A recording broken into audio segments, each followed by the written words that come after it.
voulais parler aussi du film qu'on va voir ce soir, que vous allez présenter en séance publique, donc avec des adultes, avec tout le monde, qui s'appelle Nos Altres, et qui traite d'un autre sujet, c'est-à-dire de la rencontre entre deux communautés, une communauté malienne en terre européenne avec les habitants catalans, et comment ces deux communautés coexistent difficilement, comment elles se rencontrent, soit dans la violence, soit dans la douleur. Donc est-ce que vous pouvez nous parler de ce film?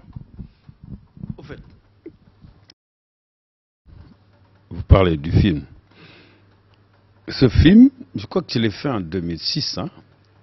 Mais au fait, moi, un jour, je suis allé dans un marché, près de Barcelone, à 35 km de Barcelone. J'ai une amie, excellente photographe, une grande amie à moi, que j'admire, qui s'appelle Geneviève Sanz. Parce que, au fait, parce que je pense qu'elle, elle savait que si elle m'amenait dans ce marché, que je voyais la situation qu'il y a, que j'allais faire un film. Mais bon, c'est vraiment une artiste, et puis c'est ma sœur, hein. C'est quelqu'un que j'aime beaucoup. Et au fait, c'est elle qui m'a amené dans son village, et un dimanche où il y avait un marché. Et dans ce marché-là, vous savez, moi je regarde beaucoup les ombres. Bon, il y avait du soleil, hein, pas comme aujourd'hui. Je regarde beaucoup, je suis quelqu'un qui regarde les gens et les ombres. Et j'avais vu que dans les ombres, bon, parce que les ombres, on ne peut pas voir si quelqu'un est noir et blanc. Mais j'avais vu que dans les ombres, au fait, que c'était des ombres qui se dépassaient. Et tu voyais jamais deux ombres qui étaient en face à face. C'est juste des ombres qui se dépassaient dans le silence.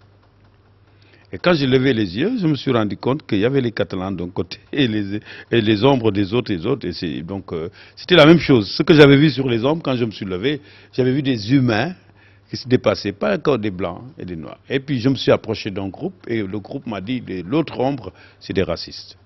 De l'autre ombre, j'ai déjeuné avec eux, à midi. C'était les Catalans. Et je leur ai dit exactement ce que l'ombre noire m'a dit. Et effectivement, bon, ils m'ont dit que non, non, non, nous ne sommes pas racistes, mais c'est des gens qui sont fermés. Mais moi, je savais très bien que ces Maliens-là, en Afrique de l'Ouest, on sait que en Afrique de l'Ouest, c'est les plus renfermés. Donc quand ils m'ont vu fermé, j'ai su que c'était fermé. Mais comment quelqu'un qui est fermé, comment il peut se permettre de dire que l'autre est raciste? Et puis c'est un terme que j'aime pas. Moi, tous les gens qui le disent, je reviens vers eux. Et ça qui a fait que je suis retourné là-bas, et puis bon, j'étais entre ces deux communautés. Entre ces deux communautés. Tout ce que l'autre me disait, je le disais à l'autre. Jusqu'au moment où j'ai senti que ce qu'il est, qu'ils avaient beaucoup de similitudes. La similitude, c'est que tous les deux étaient fermés. Et il y avait une autre similitude, c'est la peur de l'autre. Et ça, c'est universel. Quand on voit l'autre, on ne le connaît pas, on pense que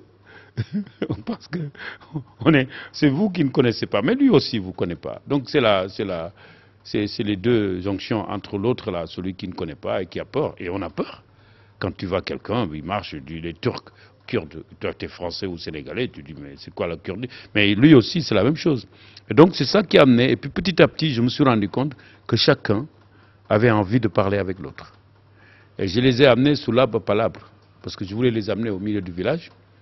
Mais bon, je sais pas, ils ont préféré être à l'intérieur avec le maire et tout. Donc, et moi, je leur ai dit, voilà, vous êtes là, juste en face. Est-ce que vous pouvez me redire la même chose que vous avez dit? Discrètement à chacun. Et puis, c'est parti. Et à la fin du film, je leur ai demandé de s'embrasser. Et ils s'embrassent. Et puis là, je suis retourné en novembre.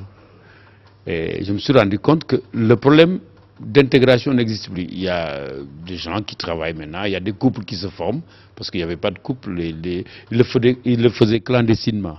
Donc il y avait des couples, mais que c'était clandestin. Et qu'aujourd'hui, bon, ça se passe pas mal.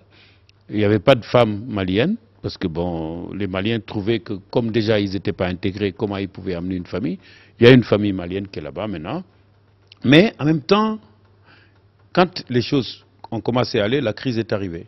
Cette crise, elle les a tous dispersés. Donc je vais retourner là-bas pour faire un film d'intégration sur la crise. Voilà, en gros. Vous êtes producteur, je sais, aussi à Dakar.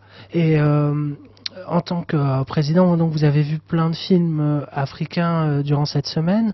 Qu'est-ce que vous auriez à dire sur, disons, l'état du cinéma africain? Qu'est-ce que le visionnement de tous ces films vous a apporté? Et puis peut-être un petit mot sur le film qui a été primé. Voilà. Non, mais en tant que président, président de 3 jours, hein, c'est bien. Mais du cinéma africain, c'est un honneur aussi d'être président. Bon, parce qu'il faut, pour être président, je crois qu'il y a des normes et des règles que les gens font pour que vous soyez président. Donc j'étais honoré d'être président dans ce festival. Mais ce qu'il y a, ça veut dire que pour l'état du cinéma africain, elle s'étire entre des jeunes qui ont envie de faire des choses avec le numérique et un cinéma universel. Ça veut dire que c'est la cinématographie qui leur manque un peu, quoi. Donc parce qu'il n'y a pas d'école. Mais il n'y a pas d'école, mais ce n'est pas une raison de ne pas apprendre la cinématographie, parce qu'on peut l'apprendre maintenant d'une manière ou d'une autre. Il y a des manières aussi de l'apprendre. Donc ce cinéma africain, aujourd'hui, il est dans cette situation. Et puis il y a des gens comme moi qui font des films, qui ont quand même une certaine petite assise, qui font des films qui peuvent donner. Mais le gros problème du cinéma africain, c'est qu'il n'y a plus de salles. Il y a des films qui se font par des jeunes, par des vieux comme moi, et puis il n'y a pas de salle. Il n'y a que des télévisions qui poussent tous les jours, mais ces télévisions servent aux politiques de voir leurs films, parce qu'ils font des films, les politiciens, hein, des discours, tout ça. Donc c'est ça l'état du cinéma. Mais ce qu'il faudrait comprendre, il y a beaucoup de produits. Et dans ces produits-là, il y a beaucoup de faiblesses. Parce que c'est une jeunesse de 52% de jeunes de moins de 20 ans. C'est normal. Mais, à mon avis, tout ça va vers de belles productions. C'est mon avis, hein, en tant que cinéaste, petit cinéaste. C'est mon avis. Je crois qu'on va vers, quand ils vont détenir, parce que, tu vois, quand ils vont détenir les choses, je crois qu'on va avoir de très beaux produits, parce que parfois, dans ce que je dis là, on retrouve vraiment de beaux produits. Par exemple, le film Arguin Arguin, qui a eu le prix, c'est un film, je crois que c'est un premier film, mais c'est un film, comme je vous le dis, dans ce lot-là, il y a parfois des belles choses qui sortent. Par exemple, cette personne, c'est sûr que ça va être un excellent cinéaste. Il est déjà, et puis on a vu aussi des petites choses, par exemple un jeune Tunisien. Bon, malheureusement le film qu'il a présenté, on a vu un film en hors compétition, Ici la mer, je sais pas, séchée, je sais pas quoi, le titre, et c'est magnifique.